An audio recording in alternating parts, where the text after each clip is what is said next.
Renewable energy. Renewable energy is a term used to describe a group of energy technologies derived from sources that do not deplete or that can be replenished within a human's lifetime.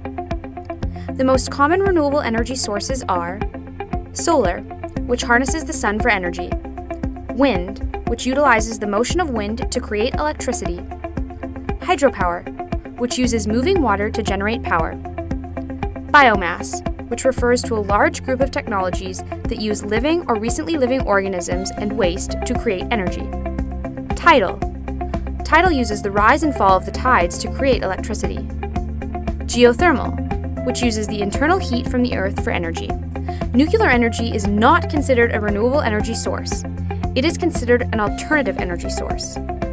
While renewable energy accounts for a minority share of the world's energy supply, it is also the fastest growing energy supply on the planet.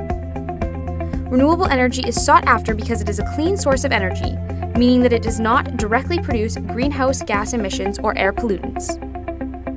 While renewable energy sources are better for the environment, they also face several challenges, the main ones being low efficiencies, high capital costs, and intermittency.